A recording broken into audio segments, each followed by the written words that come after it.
Días. Buenos días. Días.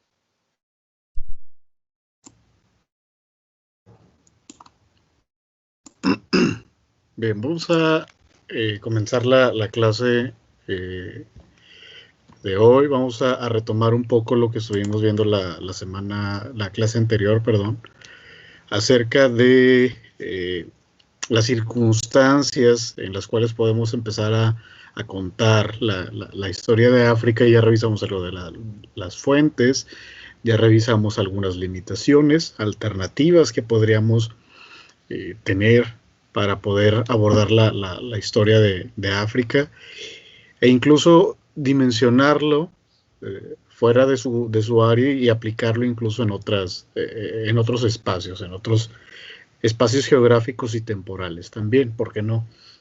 Y estuvimos revisando, ampliando sobre eso y luego entramos sin detalle en esta cuestión de la geografía, más o menos vimos eh,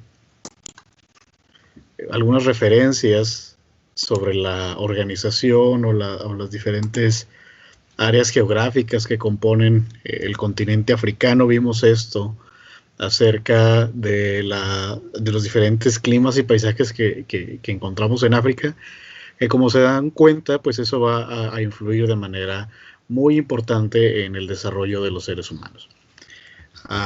Bueno, antes de pasar con esto, ¿les parece si discutimos un poco las lecturas que tenemos pendientes, la de Quiservo y la de Clife?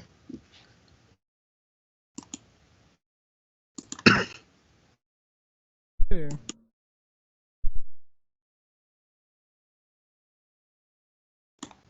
Sí, Arnoldo, lo escucho. Ok. Bueno, la primera lectura, la de Kiservo, si no me equivoco, bueno, de hecho me pareció un tanto densa, porque más que una lectura histórica, es una lectura geográfica y, ¿cómo se llama? ¿Cómo se dice esto? O sea, es acerca de habla acerca de cómo se generó el terreno africano, por así decirlo, cómo se creó. Que básicamente explica que, bueno, o sea, África, la masa de tierra que ahora mismo conocemos como África, ha pasado en los últimos bueno, en los últimos millones de años por un relativamente rápido periodo de, ¿cómo decirlo?, de levantamiento, por así decirlo, de como de cambios muy bruscos a comparación de los otros continentes, lo cual llevó a que se generase una serie de climas muy específicos que, por ejemplo, dificulta la navegación por sus costas, excepto por el Océano Índico, que eso ha permitido que haya más contacto entre Medio Oriente y Asia que entre, o sea, ha permitido que Asia tenga más contacto con África que África con Europa. La única parte de África que se ha comunicado con Europa es la que está pegada al Mediterráneo y es muy difícil pasar de esa zona porque está el desierto del Sahara, así que es muy complicado penetrar ese desierto y luego aparte llegar a la selva que está cruzándolo, lo cual dejó a la mayor parte de África desconectada del resto del mundo, excepto alguna que otra zona de Asia durante mucho tiempo. En general, la lectura lo que planteaba era que África parecía como una especie más, o sea, en la visión que uno puede tener por su geografía, África parece una especie de continente perdido, una especie de continente olvidado, donde las culturas que se hicieron ahí hace tiempo ya decayeron y solamente quedan sus ruinas. Otra cosa que me gusta mencionar de esta lectura es cuando empieza a especificar sobre el suelo, que básicamente menciona que es un suelo muy mineral y por lo tanto, o sea, esto que es un suelo muy mineral, ¿qué tiene de importancia? Ah, eso es simple. Al ser mineral, o sea, hay mucha abundancia de materiales en general. Puede haber de que metales, tanto si son metales que pueden servir como para útiles, por así decirlo, para herramientas o armas, o metales preciosos. Pero también hace que el suelo sea más complicado de sembrar porque es muy seco, muy árido. Y eso que nos da, bueno, nos da que necesitas más gente para trabajar el suelo. Necesitas mucha gente para sacar esos materiales importantes y mucha gente para poder sembrar de manera eficiente. Lo cual creo yo que es una interesante razón de por la que la esclavitud vaya a ser tan relevante en África, porque se requiere mucho trabajo, se requiere mucho poder humano para trabajar la tierra, por así decirlo. Ok, sí, definitivamente vamos a ver que el factor climático va a ser ah, el detonante de nuevas actividades. Y este contacto que mencionabas al principio, intercontinental, ¿sí? Vamos a ver, por ejemplo, que el autor hace mucho hincapié en esta relación que va a haber, por ejemplo, entre África y Medio Oriente a través del Canal de Suez, ¿sí? Pero también el Mediterráneo como zona de contacto con lo que sería Europa, o lo que denominamos Europa, y también ahí es donde va a generar este intercambio cultural. Obviamente estamos hablando de la zona norte de África. Ya para la zona subsahariana, ya vamos a ver una relación o una dependencia muy diferente, y ese contacto con el exterior va a ser más tardío, ya va a ser en una época, en la época moderna, ¿sí? A diferencia de la zona norte. Entonces, me parece que podríamos también partir de ahí, dimensionar desde el punto de vista temporal el desarrollo o las diferentes fases de transición de las sociedades que existen en África, ¿sí? Porque estas culturas del norte van a tener un contacto muy, muy temprano, ¿sí?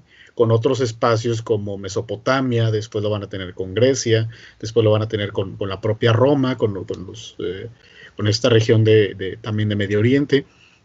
Entonces, eso va a nutrir y va a coadyuvar al desarrollo de las sociedades del norte, pero insisto, vamos a hacer esa bifurcación, esa división entre trayectorias que se van a generar prácticamente desde que surgen los asentamientos humanos sedentarios, ¿sí?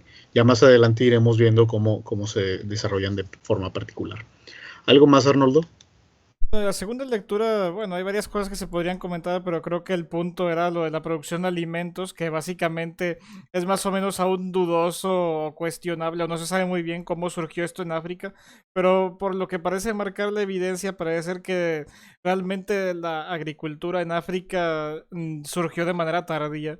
Y hasta antes de que surgiese la agricultura, lo que se practicaba era la recolección, pues, de trigo, bueno, de trigo no, perdón, de granos salvajes en general, y que se tardaron mucho tiempo en domesticarlos. Pero bueno, básicamente eso y ya. Ok, sí, algo similar como lo que estamos viendo de procesos en la historia de Norteamérica, algo similar pasa en África, porque los pobladores de este continente también salen y aprenden la agricultura y la ganadería minoritaria, esta ganadería menor, y no la aprenden o no la desarrollan en África, sino que la aprenden afuera, la aprenden en Medio Oriente. Se especula que en lo que fue Mesopotamia, y después la llevan de regreso al continente, y de ahí empieza una expansión al interior, pero que va a tardar un par de miles de años en expandirse por el continente, y por eso va a existir todavía muchos pueblos cazadores, recolectores, pescadores en la zona de la costa, porque la agricultura no va a ser extensiva, tanto por las condiciones climáticas que ya refería, pero también por el relativo aislacionismo que viven esos pueblos. Entonces, el contacto y la expansión de estas técnicas de producción va a ser muy tardío y va a ser gradual, no se va a expandir de forma inmediata. Muy bien, ¿alguien más quiere comentar acerca de estas lecturas? Carlos, lo escuchamos. Sí, buenos días, maestro, compañeros. La primera lectura, la de Quiservo, yo creo que es más que todo un análisis geológico sobre el entorno y el paisaje de África, que por medio de ello creo que de ahí podemos generar una comprensión sobre la formación social de sus grupos, de las sociedades que en ella habitaron desde los tiempos antiguos, para poder lograr también comprender su historia. O sea, busca hacer este análisis de que hay una fuerte influencia por medio del paisaje hacia la personalidad. Como ya nos lo comentó Arnoldo, es cierto que África tiene muy diversos ecosistemas. El norte es árido, el centro un poco más cálido, y luego hay la selva muy densa en la parte de Sudáfrica y en el centro. Pero llama mucho la atención esto del aislamiento que ya se nos menciona, de que el paisaje fue el principal factor para que se generara esto. Los europeos, pues ya hasta la época moderna, cuando empieza la colonización, es cuando van a conocer estos territorios. También se nos menciona la agresividad del mar Atlántico, por ejemplo.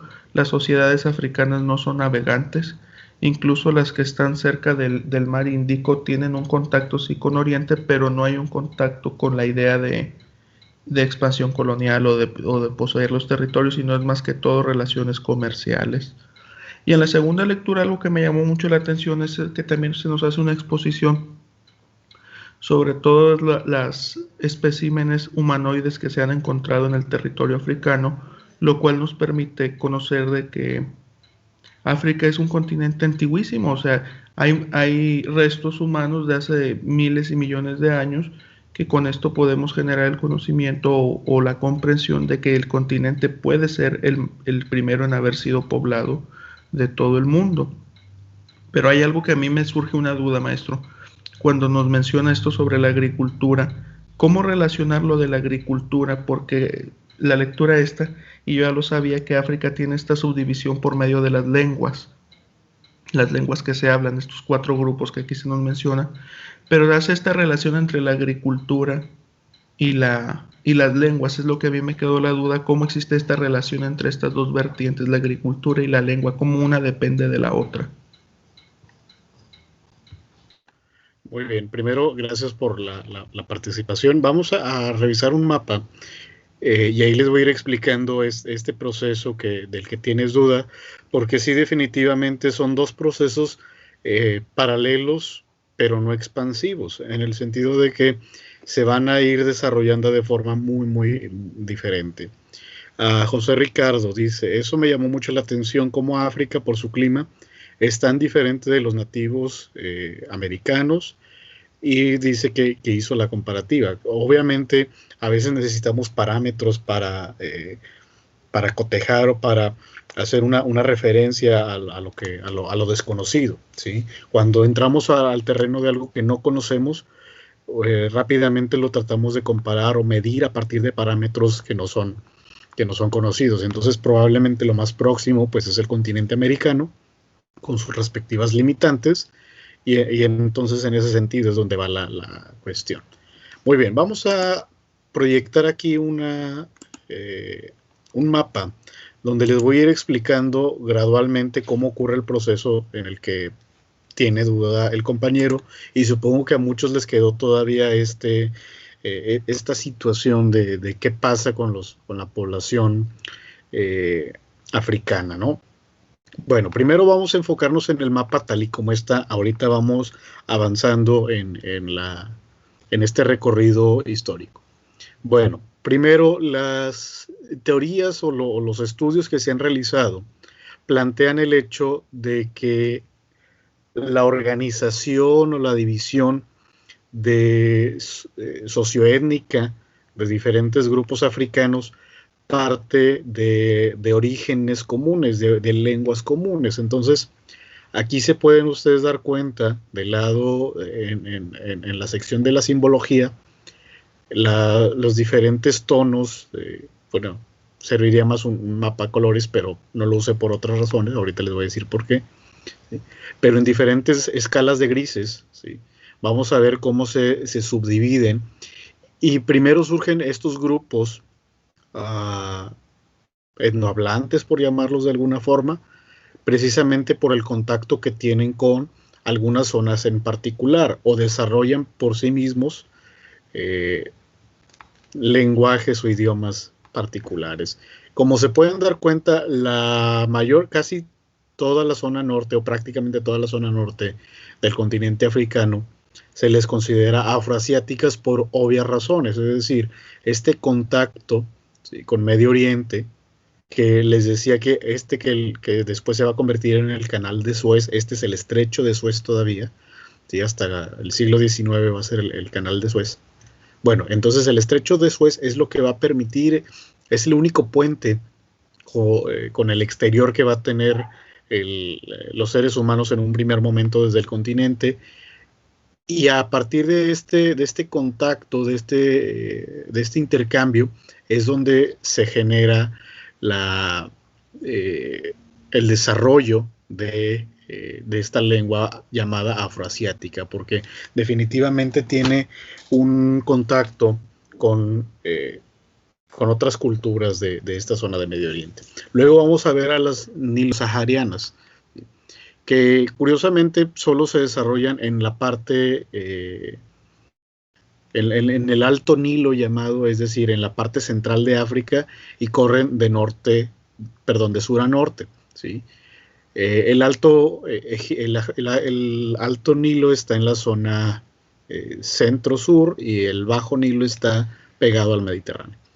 Entonces ahí se desarrolla otro lenguaje, sí influido por las culturas afroasiáticas, pero van a tener un proceso diferente, porque si se dan cuenta, es precisamente una zona que corresponde a donde se empieza a desecar el Sahara, ¿sí?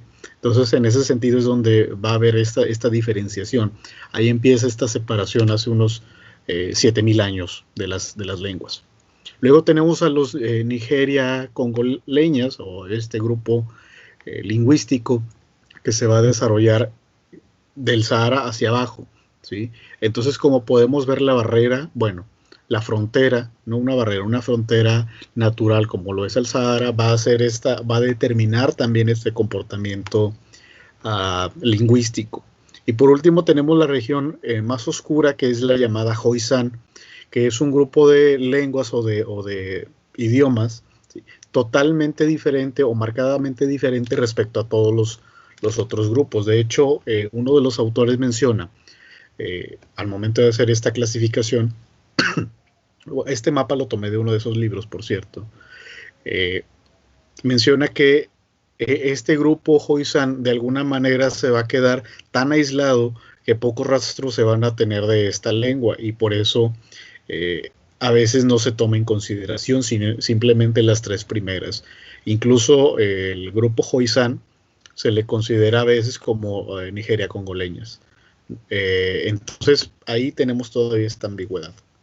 Ahora bien, vamos a ver que este desarrollo del ser humano primero se va a generar desde el punto de vista lingüístico, ¿sí?, y van a ser sociedades cazadoras recolectoras.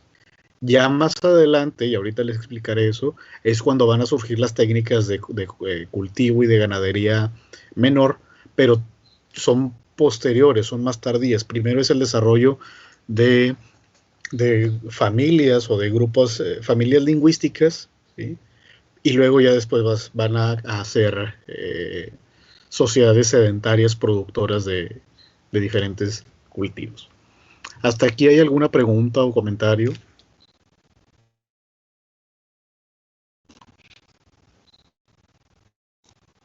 ¿Todo bien? ¿Todo en orden? No, maestro, todo bien. Ok, bueno. Regresamos entonces. Ahora, vamos a terminar de revisar este mapa, ¿sí? Entonces vamos a dejar de lado ahorita lo de las familias lingüísticas para no revolvernos con otros procesos, porque surgen de manera alterna. Ahora, en esta línea, esta franja amarilla, toda esta zona, ¿sí?, que corre de forma horizontal desde el Atlántico hasta el Índico, se considera, o es donde se han encontrado los restos más antiguos de los homínidos, es decir, de los ancestros del ser humano moderno. Y estamos hablando de entre 6 y 2.000 millones de años. Obviamente todavía tienen más parentesco con otras familias de simios, ¿sí?, pero ya empiezan a tener algunas características más antropomorfas, ¿sí?, pero todavía están lejos de convertirse en estos humanos modernos que reconocemos. Se trata sobre todo de estos homínidos. Entonces, ahí en esa zona que coincide mucho con con los lagos como el lago Chad, el río Níger, el río Nilo, es decir, donde hay agua, ahí es donde van a empezar también a aparecer estos grupos de homínidos, en esa franja que vemos amarilla. Después nos dicen los expertos en estos temas que va a haber una especie pues no de interrupción, más bien es un cambio que va a generar la aparición del llamado Homo sapiens. pero ya estamos hablando de una época relativamente más reciente, entre 200 a 100.000 años, que aparece estos grupos de Homo sapiens, ya con una forma humana, como lo conocemos, ya se aleja de este sistema, o de esta forma, mejor dicho, homínidos o de simios erectos, digamos, ¿no? Se considera que esta región que marca el círculo en rojo es donde se supone que surgieron los Homo sapiens, como una derivación de antiguos ancestros. Digo, ya sabemos, perdón, ya sabemos esta clasificación que tenemos, por ejemplo, de los Australopithecus hace unos 5 millones de años, el Homo habilis hace unos 3 millones, el Homo ergaster u hombre trabajador hace 1.8 millones, etcétera. Es decir, toda esta clasificación se dio entre los homínidos y los Homo sapiens, ¿sí? Pero a lo que a nosotros nos importa esto es lo del Homo sapiens, porque es a partir de donde va a surgir las civilizaciones. Hasta antes de este periodo vamos a ver grupos bastante reducidos y prácticamente sin ningún rastro complejo de organización o de pensamiento, ¿sí? Ahora, en ese mismo periodo, bueno, se asume que hace unos 200.000 años surge el llamado Homo sapiens, y a más o menos hace unos 100.000 años sigue esta trayectoria de distribución, empieza a avanzar hacia el norte y precisamente cruza el estrecho de Suez, que es lo que ya les venía anticipando, ¿sí? Entonces empieza a avanzar hacia el norte. No se sabe a ciencia cierta las razones por las cuales se empiezan a desplazar.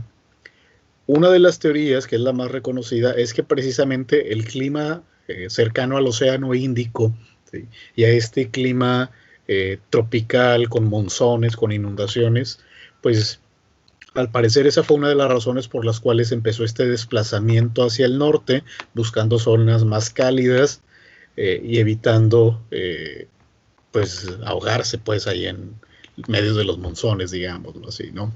Entonces se cree que, insisto, una de las teorías es esa, que el Homo sapiens empezó a desplazarse hacia el norte y llegó a cruzar el canal de Suez, precisamente para evitar el mal clima de los monzones, que se supone para ese periodo, que estamos hablando 200.000 a 100.000 años, pues era un clima mucho más tormentoso, por llamarlo así, ¿no? Un poco más inestable, y entonces se cree que esa es la distribución.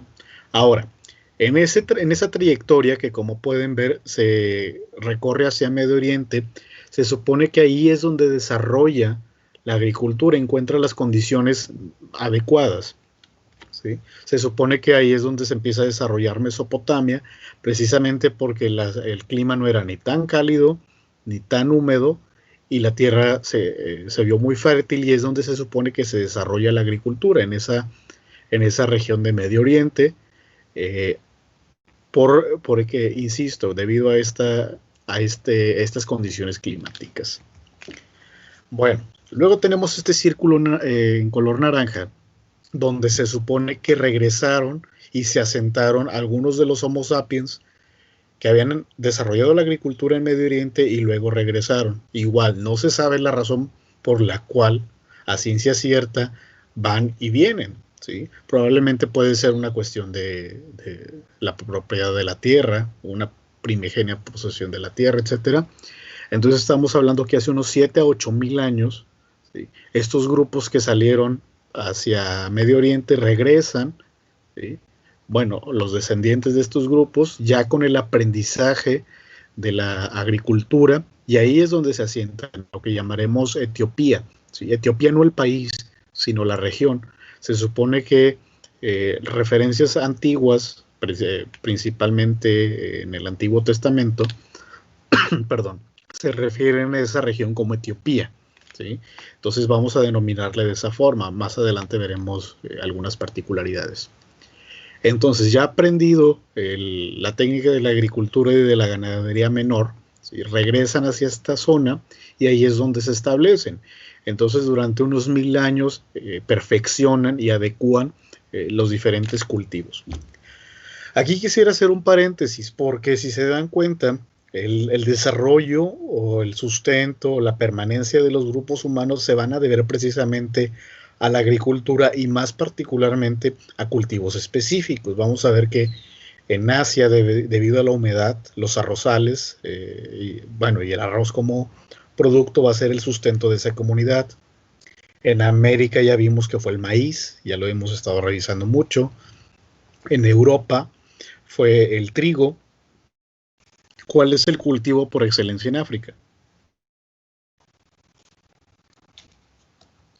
El sorgo. Así es. El sorgo es algo muy similar al trigo. Tiene una forma muy similar. De hecho, ahorita busco una foto para mostrárselas si no la conocen.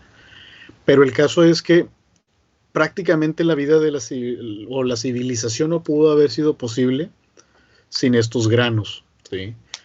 Los granos van a generar este nivel calórico necesario para desarrollar las actividades, cosa que no te va a dotar ni la proteína de la carne ni las vitaminas de los vegetales. Entonces, hay que recordar que la base fundamental del grano es el azúcar, ¿sí? Que permite después la fermentación y otras cosas, que así surge la cerveza y otros alcoholes, ¿sí? Pero el contenido principal de los granos es el azúcar, el almidón. Entonces, por eso va a ser tan indispensable o va a ser fundamental para estas sociedades a lo largo de todo el mundo el desarrollo o el cultivo de los granos. Y en el caso de África va a ser el sorgo. Muy bien, preguntas hasta aquí antes de avanzar.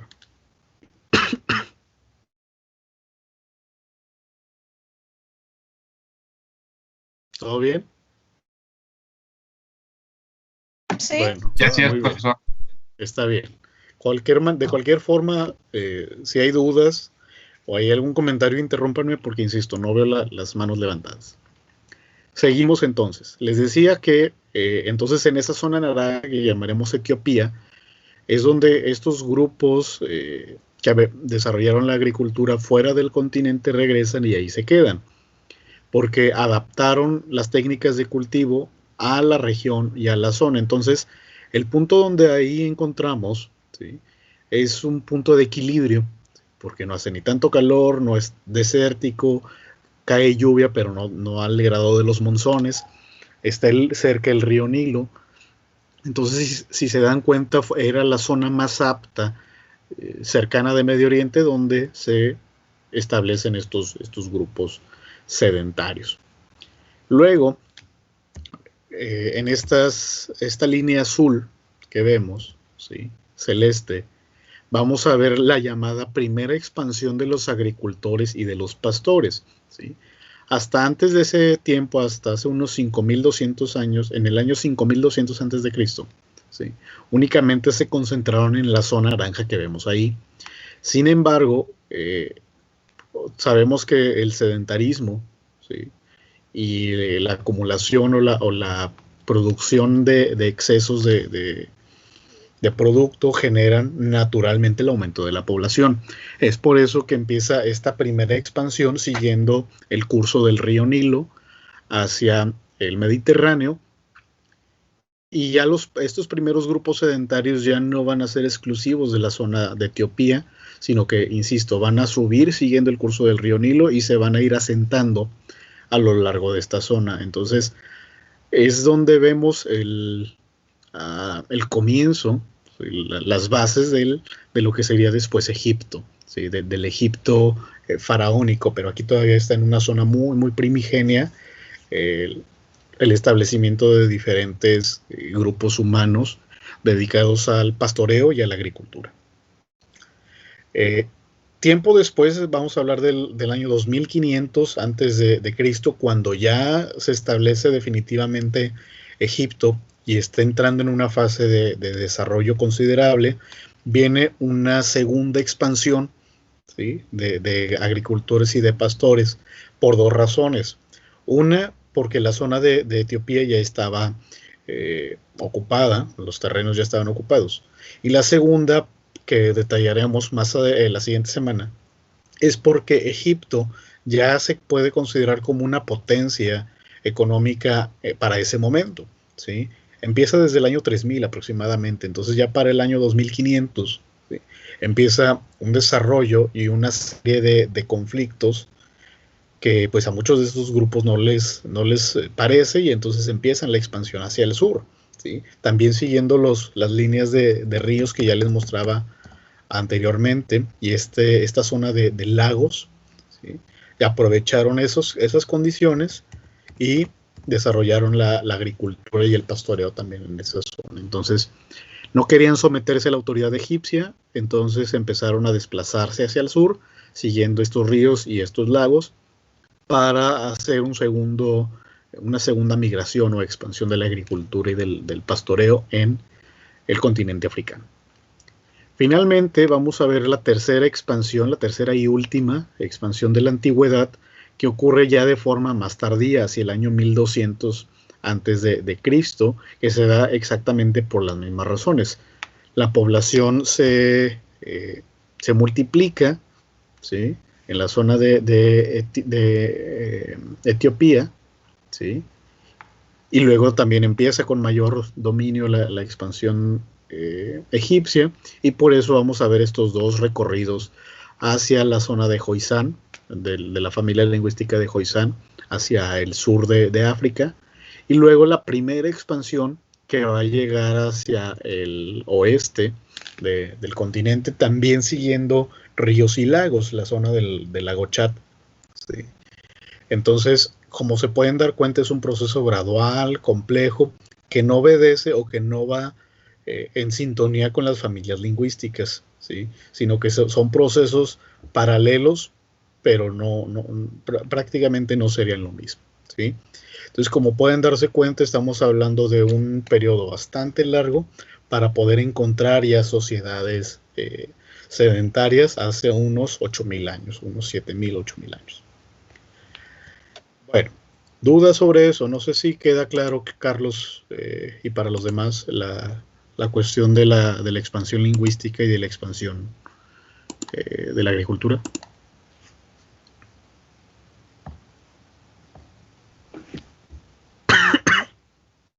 Queda claro, profe.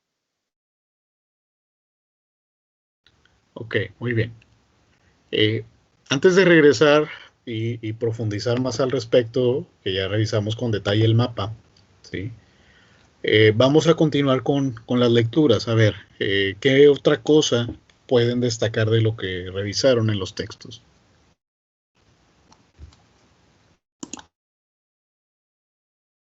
Sí, Emerson, lo escuchamos. Sí, gracias. Sí, en relación con lo que comentaba hace rato Arnoldo, sobre como el aislamiento que se comentaba ahí, perdón, que se comentaba ahí, sobre todo en la primera lectura, que sí hablaba como de aspectos muy, muy geográficos y pues, muy específicos. Pues uno de estos era las dificultades para la exploración dentro del continente, en el caso específico de la navegación, dentro del mismo, que se vio obstaculizada pues, por las condiciones de los ríos. Creo que es un aspecto muy relevante porque, bueno, si tomamos en cuenta que una exploración más o que se dio a mayor profundidad, pues se dio ya hasta muchos siglos después, pues resulta muy relevante este factor pues, para explicar por qué no se llegó o se llegaron a interconectar las culturas de África mediante este medio, que era algo que pasaba en otros lugares. Por ejemplo, en el caso de Norteamérica, que lo vimos, ¿no?, que los ríos constituían una ruta importante, ¿no?, y que pues, toda la región estaba muy interconectada. Bueno, aquí podemos ver un caso pues muy, muy diferente, ¿no?, que pasa casi lo opuesto, ¿no?, por las condiciones geográficas de los ríos, pues era imposible navegarlos y establecer relaciones entre diversos pueblos. Gracias, Emerson. Sí, definitivamente eso va a ser un factor. Y si se fijan, el proceso de expansión, ¿sí?, de la agricultura y del pastoreo no va a surgir originalmente por los ríos, sino que va a ser posterior, pero debido a la presión demográfica que se empieza a establecer ahí, ¿sí? No precisamente porque los ríos y los lagos, no porque constituyeran una fuente de sustento, sino porque la población, pues era lo que había, ¿no? O sea, ya no había más para dónde expandirse para poder sobrevivir de forma continua a través del desarrollo de los cultivos y de la ganadería menor, del pastoreo, mejor dicho, ¿sí? Entonces, definitivamente, en este caso de África, los ríos y lagos no van a ser un espacio central, sino más bien van a ser un espacio secundario, en este sentido de que pues es a lo que podemos aspirar y es lo que se puede recurrir debido a la presión que se estaba generando en Etiopía y en la zona de Egipto, ¿no? Entonces, sí, definitivamente eso es una cuestión muy particular. Muy bien, ¿quién más?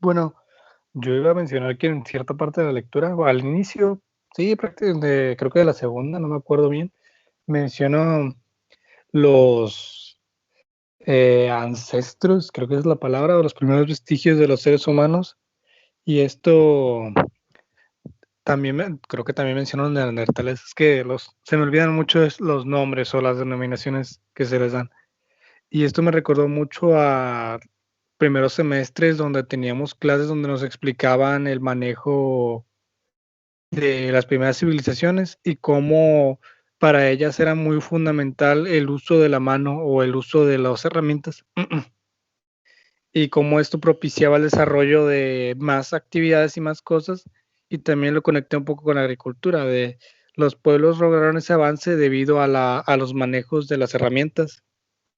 Pero también es curioso cómo por el mismo aislacionismo que tuvieron las civilizaciones, pues su desarrollo, o por lo menos la idea occidental que tenemos, no dio para más, y pues por eso mismo tuvo que llegar otros pueblos, bueno, otras civilizaciones a colonizarlos.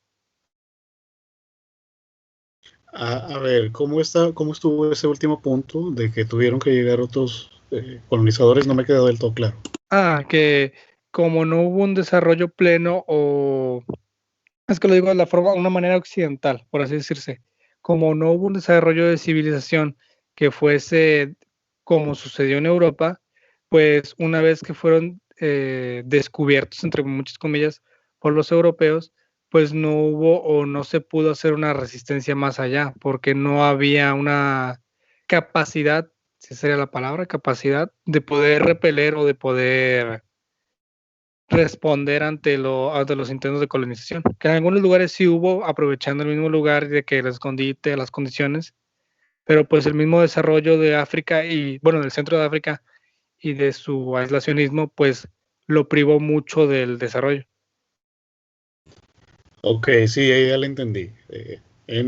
A lo que se refiere es que ya para la época que empieza el colonialismo, no había estos grandes centros de civilización que pudieran presentar resistencia, ¿verdad? Es a lo que se refiere.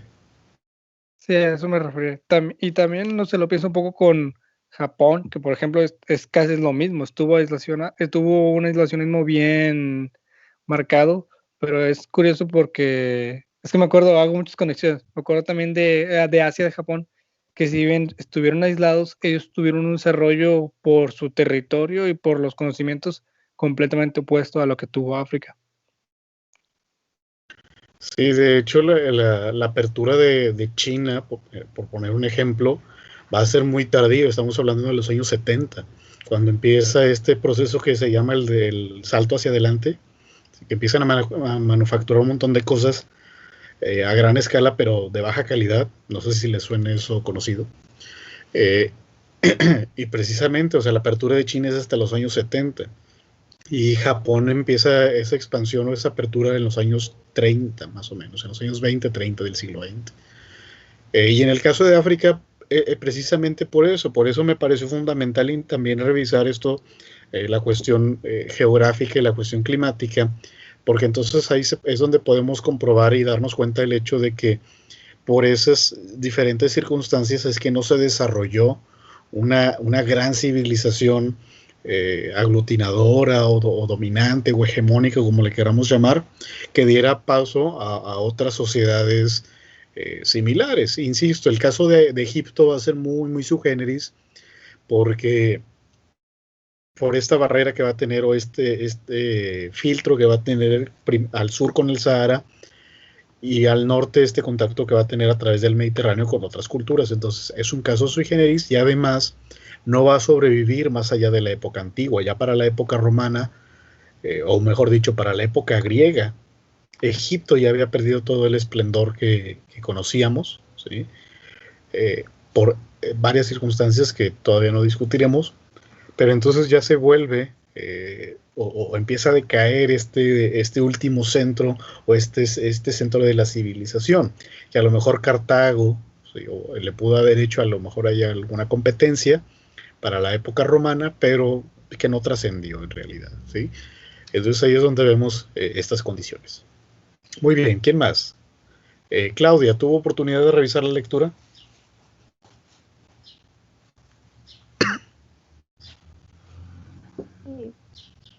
Sí, bueno, dentro de las cosas que más me llama la atención es que creo que me parece que fue en la segunda lectura que todo este desarrollo de los grupos, pues probablemente no hubo mucho contacto entre ellos. Cuando veíamos el mapa de los, am, ¿cómo decir? Que estaba dividido en cuatro, perdón, se me fue la palabra.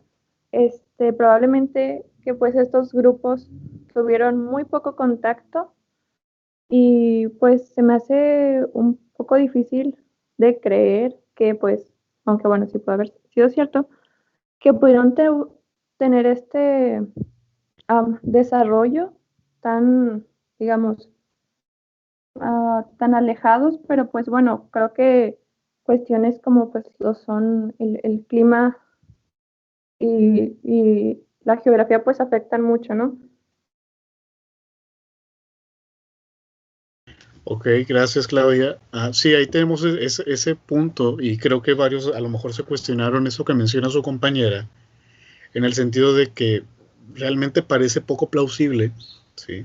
El hecho de que no hubiera contacto. Bueno, sí, obviamente que lo hubo, pero vamos a entender que toda esa zona marcada por las familias lingüísticas no estaba completamente poblada. Estamos hablando de pequeños grupos bastante reducidos, ¿sí?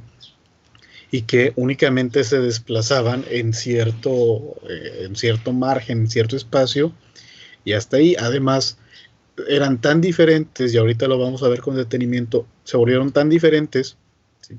Que era prácticamente imposible la comunicación y el intercambio, ¿sí? Entonces estamos hablando de comunidades de no más de 50 personas, ¿sí? En algunos casos, a veces más, a veces menos, pero no más de 50 personas, que migraban debido a la caza y a la recolección.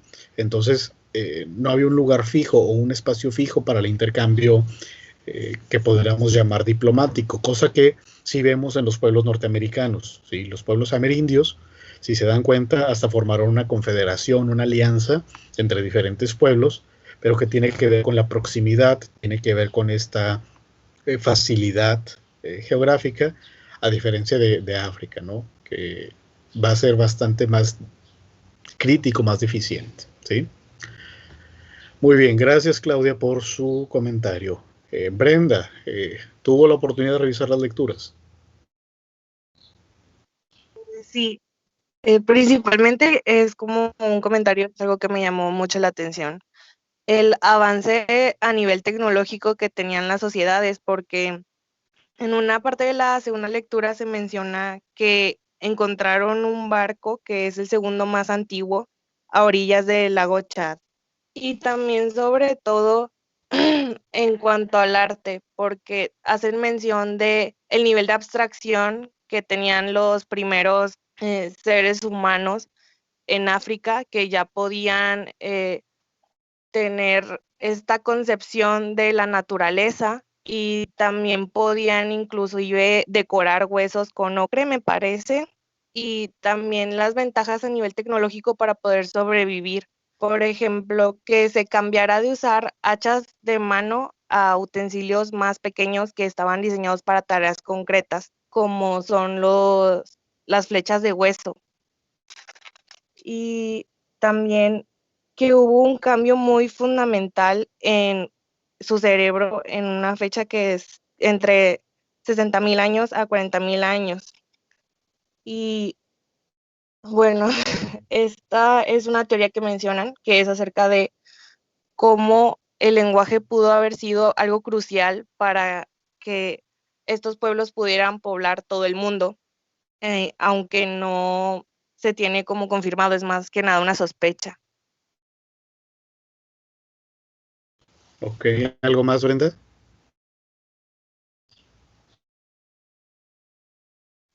Eso sería todo. Perfecto, muy, muy completo su comentario, muchas gracias. Sí, al respecto vamos a ver que, digo, volvemos a lo del lenguaje, ese punto lo voy a dejar para más adelante, ahí tengo más información para eso, pero sí, no nos hemos detenido a lo mejor a revisar esta cuestión de los herramientas, los instrumentos que van a utilizar estas comunidades. Estos grupos humanos obviamente pues no van a desarrollar los grandes inventos, por llamarlo de alguna manera, tecnológicos, los grandes desarrollos tecnológicos, precisamente porque lo que requerían era elementos específicos para la caza y la recolección. Además, como estamos hablando de grupos que no son todavía sedentarios en la zona del oeste y la zona sur de África, pues van a tener que estar migrando con frecuencia y no van a poder llevar consigo. Por eso van a tener que consigo muchas herramientas, por eso van a tener que estar perfeccionando constantemente estos implementos técnicos. Entonces, me parece que no nos habíamos detenido de eso. Gracias a Brenda por recordar. Muy bien. Carlos Colunga, ¿tuvo oportunidad de revisar las lecturas?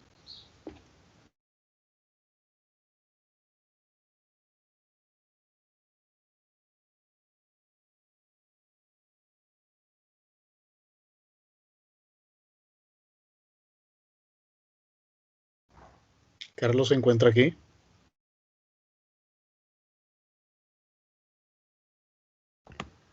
Bien, entonces seguimos.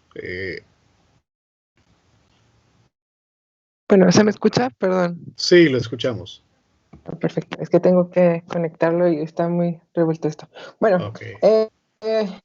Lo que a mí me llamó la atención de la segunda lectura también fue sobre cómo estos como que como la preescritura fue también como que despertando el sentimiento de la propiedad, o sea, como mencionaba que empezaron a ver estos, sí, sentimientos de que esto es límites, por así decirlo, y todo esto se dieron cuenta gracias a unas tumbas, y también podemos ver, bueno, yo en mi mente pude identificar como de que mencionaba que en estas tumbas se encontraron cuerpos que murieron pues no de forma agresiva, sino como de forma natural, y que muchos fueron pues de niños prematuros o de niños en sí, dando a entender de, como estaban mencionando hace poco, de que a lo mejor no había roces, por así decirlo, porque no había comunicación, entonces no hubo tantos enfrentamientos entre estos mismos grupos. Sí, eso. Perfecto, Carlos, muchas gracias. Sí, y entonces como se pueden dar cuenta, la guerra tampoco era un factor predominante para estas sociedades, porque tiene que ver con esta cuestión de la poca o reducida o a veces nula, el nulo contacto que existía entre estos grupos, y a la larga, bueno, va a ser lo más benéfico para estas sociedades. Pero también tenemos la otra parte que comentaba hace rato Ricardo Galván, de que pues al final no le van a poder hacer frente a los colonizadores europeos, y tiene que ver con eso. ¿Sí? Estamos hablando de poblaciones bastante reducidas, ¿sí? Que no formaron ningún tipo de alianza o ningún tipo de asociación con otros grupos por las limitantes geográficas, económicas o culturales y lingüísticas, y pues a la larga, aunque evitaron los conflictos, tampoco les permitió generar una conciencia, lo que llamaríamos nosotros una conciencia colectiva, ¿sí? o otras, más allá de lo local, ¿no?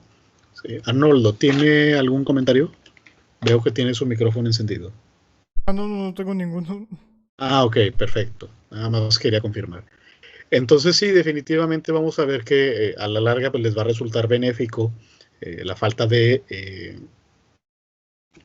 pues de contacto, digamos, pero también va a ser una cuestión crucial más adelante, en los siguientes siglos. Ahorita todavía estamos en una época muy, muy temprana.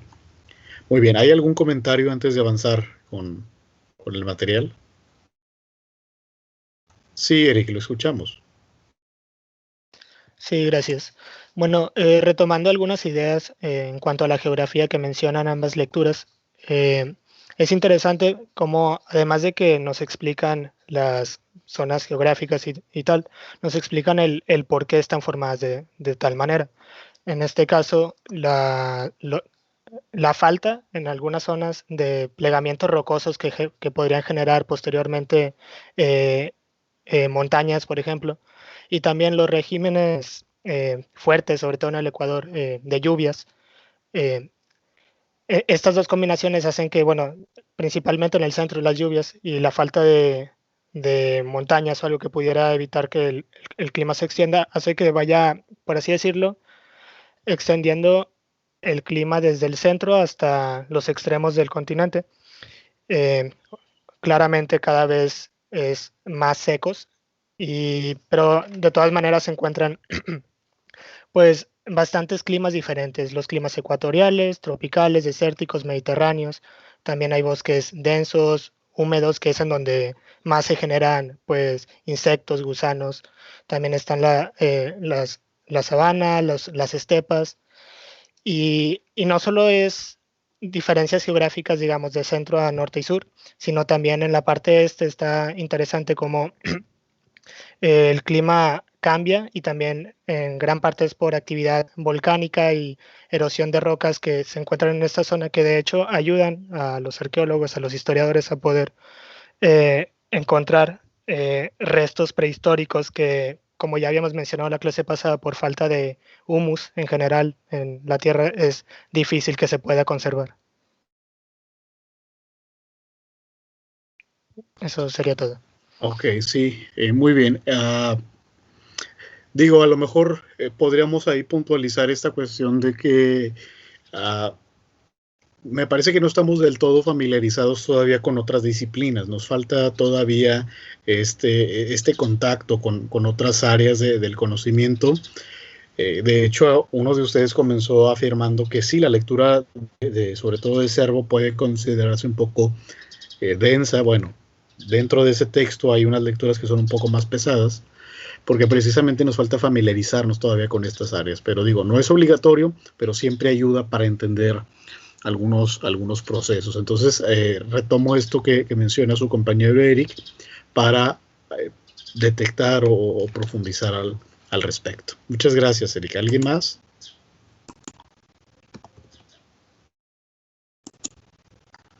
Muy bien, entonces continuamos en la presentación. Les decía entonces que esta cuestión geográfica y todo este proceso histórico pues va a generar pues situaciones bastante particulares a lo largo de África, a lo largo y ancho de África, ¿sí? Pero como podemos ver, se trata de una franja bastante específica donde se van a expandir y se van a desarrollar estos primeros grupos. Y también quiero retomar un aspecto que mencionábamos la clase anterior, que era esta diversidad étnica, ¿sí? De su lado izquierdo van a poder ver una imagen de una población típicamente bereber, ¿sí? Del norte de África, que hay dos situaciones aquí. La primera, que tiene que ver con la propia naturaleza étnica de esta población, que tiene más un origen o un contacto más mediterráneo, ¿sí? o un origen más mediterráneo, como podemos apreciar. Y la segunda tiene que ver después con la influencia del mundo musulmán, del mundo árabe, ¿sí? Que vamos a verlo no solo en sus rasgos físicos, sino también en la vestimenta. Entonces, la población bereber va a ser la que más va a predominar en la zona norte del continente africano. Y luego decíamos de este filtro que va a generar el Sahara, y vamos a ver del lado derecho diferentes variaciones de la población de tez negra, de piel negra en el continente africano. Entonces, no solo varía la tonalidad de la raza, sino que también los rasgos físicos, ¿sí? Los rasgos fisonómicos en la estructura del cráneo, por ejemplo, en los rasgos del rostro como tal, además del tipo de indumentaria que van portando, ¿sí? Entonces, es aquí donde llegamos a lo que les decía casi desde la primera clase, estas dos historias o estos dos recorridos históricos que van a formarse a lo largo del continente, pero que tienen que ver mucho con la cuestión geográfica, que van a tener mucho que ver con este largo proceso de adaptación a las circunstancias del clima, ¿sí? Bueno, este es el mapa que les decía que en color ya se aprecia más, con mayor exactitud, esta distribución de las familias lingüísticas en el continente, ¿sí? Que digo, no va a variar mucho del anterior, simplemente vamos a ver a lo mejor una variación con el austronesio en lo que es la zona de Madagascar, por este contacto que van a tener del Índico, ¿sí? De culturas desde el Pacífico, del sur del Pacífico, ¿sí? Esta circulación que hacen es este lado, ¿sí? Algunas variaciones del Níger-Congo, ¿sí? El Níger-Congo B o Bantú, que vamos a reconocer en la zona naranja, y cada una de estas va a tener un origen en particular. Sin embargo, y quiero aprovechar aquí para colocar atención a las aportaciones, por ponerlo de alguna manera, o a la herencia europea, ¿sí? Sobre cómo está constituido actualmente el idioma y el lenguaje de las comunidades africanas. Este es un audio, bueno, es un video donde vamos a ver diferentes casos, ¿sí? Dura un par de minutos, entonces quiero que pongan atención a estas variaciones del continente africano y ahorita lo discutimos. Por lo pronto voy a cerrar mi micrófono para escuchar el audio.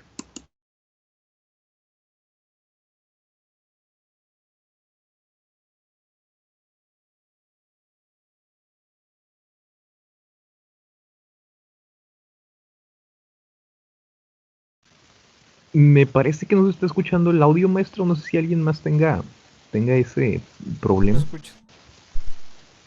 ¿Alguien más está batallando con el audio? Sí, no se escucha. Es que no se escucha. Sí, Ok. no se oye. Vamos a ver, ahorita. Supongo que porque apagué mi micrófono, ¿no?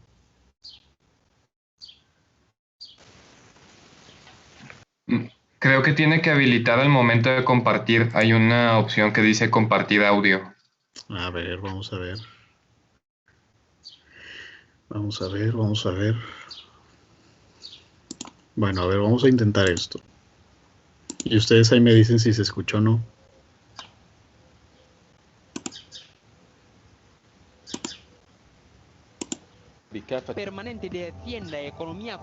¿Ahí se escuchaba? Sí, se escucha. Sí, ya, ahora sí. Perfecto, ahora sí, ya voy a cerrar el micrófono.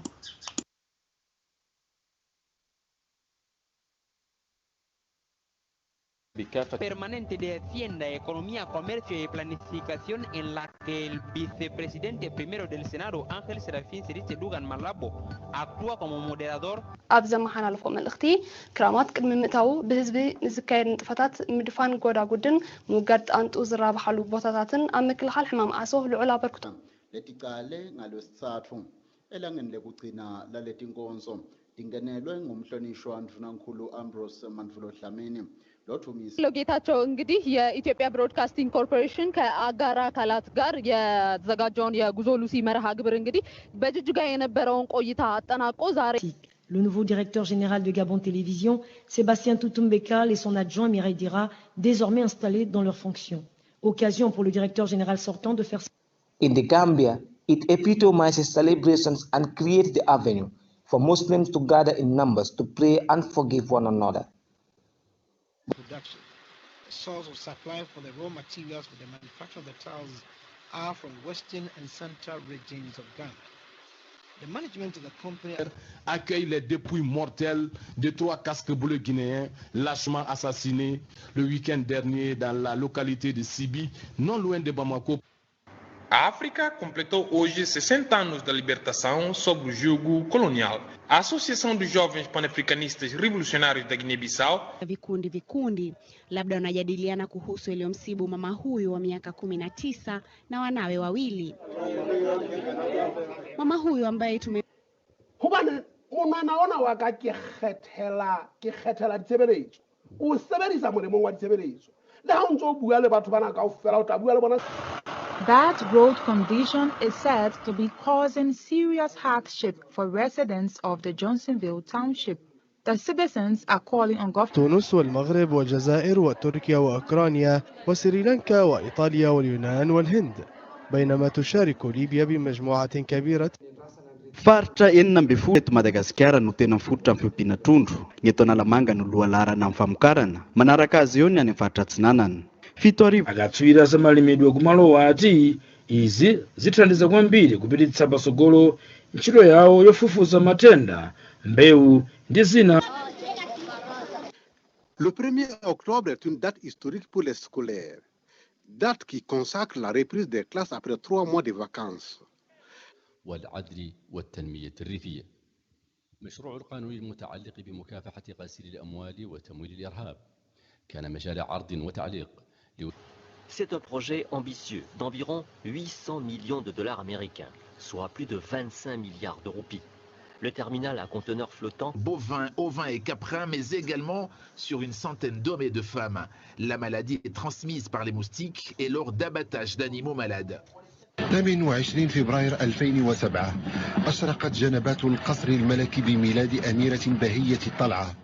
اختار لها صاحب الجلالة الملك محمد. Quem sê que se localiza a bacia criada pela idilidade para a retenção das águas que tendem a alagar o bairro e outros à volta. Dr. Mushelenga said this in his speech read by the Deputy Minister Derek Claassen during a 4-day legal framework training workshop. L'esprit de beaucoup d'observateurs que le Niger est en train de payer là le prix de sa participation à la guerre au Mali. Des faits sur le terrain certes, mais la capacité de nuisance du meeting of the governing All Progressives Council.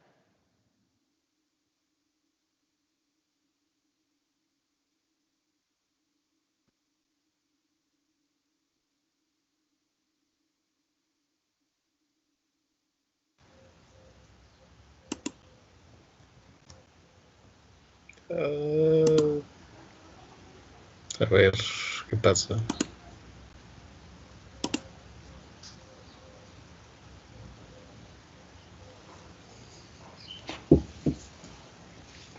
Bueno, ahí hay un problemilla técnico, pero bueno, alcanzamos a ver casi todo el video. Bueno, un fragmento del video, porque se lo pueden encontrar en YouTube, dura 10 minutos. ¿Sí? Aquí únicamente seleccioné unos 3 minutos, porque bueno, los demás se muestran sobre todo ya las propias variaciones del francés y del inglés y del portugués, así que únicamente seleccioné esta parte, ¿sí? Bueno, ¿qué podríamos destacar de lo que acabamos de observar? Al menos yo siento que todas las lenguas que hablaron, si bien tienen un acento peculiar, parecieran casi la mayoría como extrañamente familiares, por así decirlo. Y muy probablemente esto que se deba a que algunas de esas lenguas muy probablemente sean, o sea, realmente no lo distinguimos, pero probablemente sean ya sea francés o inglés, simplemente que con el acento de la gente originaria de esas zonas. Y por eso algunas traducciones parece ser como si fuera portugués o como si fuese francés y se alcanza a medio distinguir, pero a la vez con el acento personal de la gente de esa zona.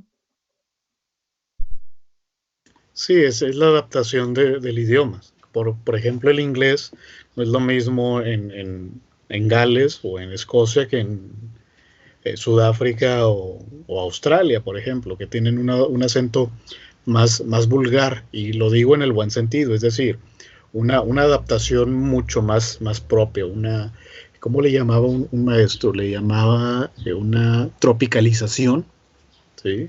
del idioma, y algo similar ocurre acá. ¿Qué más?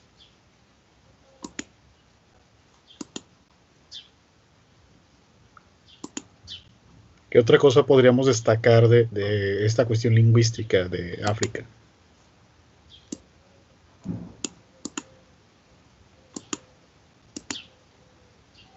que la cantidad de variantes entre cada idioma, no sé, inglés, francés, portugués, en español me parece que solo apareció una vez, pues son diferentes. No sé, las veces que salió francés se escuchaba algo diferente, así que se habla de pues las distintas culturas que van y cuando adoptan el mismo idioma de los países europeos que llegan, cada uno conserva, por así decirlo, su acento, su forma de hablar. Sí, precisamente, y ahí es donde vemos la influencia, ¿sí?, de los diferentes grupos lingüísticos, como aunque hablen francés, por ejemplo, dos países diferentes van a tener una pronunciación bastante diferente. De hecho, la primera vez que vi el video, uno de los casos de francés, realmente no se escuchaba como francés. Yo no alcanzaba a entender dónde estaba el francés hasta la segunda o tercera vez que lo revisé, pero tiene que ver con eso, ¿no? Cómo la familia lingüística influye en este caso. Dice Ana Paula en el chat, es como el español y todo el abanico de acentos que tenemos en América Latina. Cada país tiene su forma particular de hablar el idioma. Así es, ¿sí? Algo similar va a ocurrir en África, pero digo, debido a las mismas circunstancias de nuestro desconocimiento, pues digo, nosotros entendemos lo que dicen los venezolanos y los chilenos, pero a lo mejor va a ser muy difícil distinguir entre el francés de una región y de otra en el norte de África, pero sí, muy buena analogía. Y de hecho, el único ejemplo, el ejemplo que vimos ahí de español, es el único país del continente africano donde se habla el idioma español, ¿sí? Cosa también muy particular, podríamos decir que incluso hasta exótica, ¿sí? ¿Alguna otra cosa? ¿Qué más podríamos decir al respecto?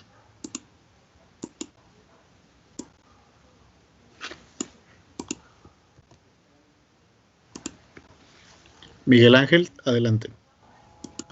Sí, profe. Bueno, había visto por ahí alguna vez que la diversidad ya no nada más de los idiomas oficiales que se habla en África es enorme, es grande, porque hay hasta dialectos, creo que es el término correcto, ya hasta por aldeas entre diferentes países, creo que es dialectos que no tienen en sí un alfabeto, que es a partir de la generación de sonidos. Entonces, luego como también muchas de las fronteras se difuminan, acaba habiendo una enorme dificultad para comunicarse, a veces hasta entre comunidades de tribus que hay en varios kilómetros cercanos. Entonces, lo que sabía y tenía entendido es que se aplica mucho un concepto latín en África, que es lo de la lingua franca, que es cuando dos personas no se comunican ni una en el idioma de la otra, entonces adoptan un tercer idioma que no es el idioma natal de ninguna de las dos partes, y es con ese a través del que se comunican. Y en la mayor parte de África es el Afrikaans.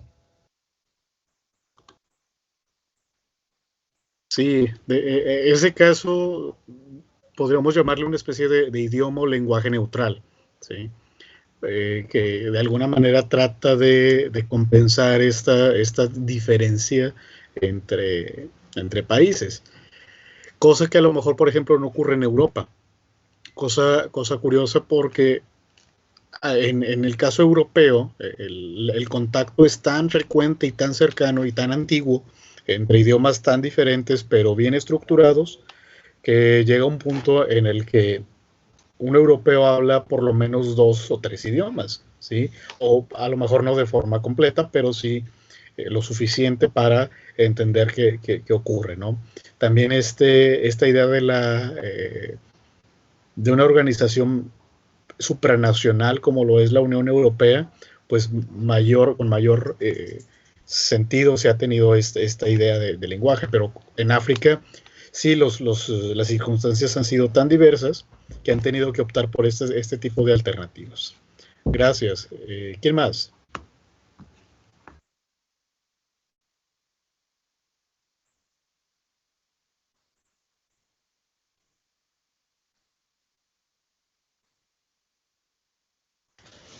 Bueno, entonces, como pueden darse cuenta, la situación actual de África pues vamos a ver la hibridación, ¿sí? O la combinación entre diferentes elementos lingüísticos muy antiguos entre las familias que ya revisamos, ¿sí? Pero también de los idiomas europeos que se van a quedar ahí. Cuando surgen estos movimientos de independencia a mediados del siglo XX, vamos a ver que muchos países, ¿sí? Muy radicales en algunos casos, van a pretender erradicar por completo el idioma extranjero, el idioma impuesto, pero ya va a ser muy difícil porque ya culturalmente y socialmente ya era la cotidianidad, ¿no? ¿Y cuál era la intención de esto? Bueno, eliminar todo rastro colonial y abogar por un sistema más tradicional, original, digamos. Pero pues que a la larga no les va a funcionar a muchos países y únicamente pequeñas comunidades aisladas van a mantener esta situación, ¿no? Y algo similar va a ocurrir, no sé, a lo mejor en Sudáfrica, ¿sí? Que ahí va a ser todavía más complejo, porque aparte de la comunidad Zulu o de comunidades ancestrales, van a coexistir no solo los británicos, sino también los holandeses, ¿sí? Entonces esta competencia entre dos potencias europeas también va a hacer mucho, pues no sé si decirlo mucho daño, ¿sí? Pero sí va a dejar muchos elementos ahí pendientes para la región de Sudáfrica. Entonces en ese sentido va la cuestión. Muy bien, ¿algo más?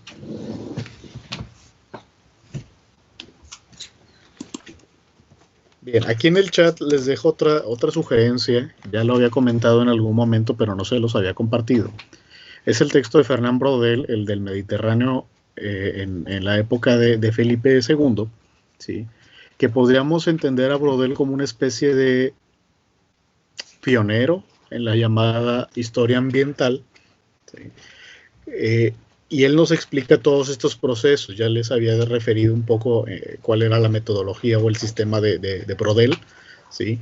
Para estudiar los cambios sociales a partir de la transformación del espacio natural. Y en este link aquí aparecen los 2 tomos, son más de 1000 páginas. Obviamente nada más es una sugerencia y si tienen ahí la oportunidad de revisarlo, se van a dar cuenta de la metodología con la que trabaja y la propuesta que está generó Braudel a mediados del siglo XX, ¿sí? ¿Algún comentario hasta aquí?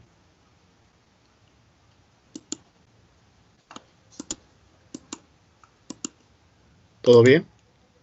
Sí, bueno, todo bien. De acuerdo, me parece que vamos muy, muy bien, vamos en forma en lo que corresponde al programa, vamos en buen tiempo, a pesar de que la semana pasada no tuvimos la clase de lunes.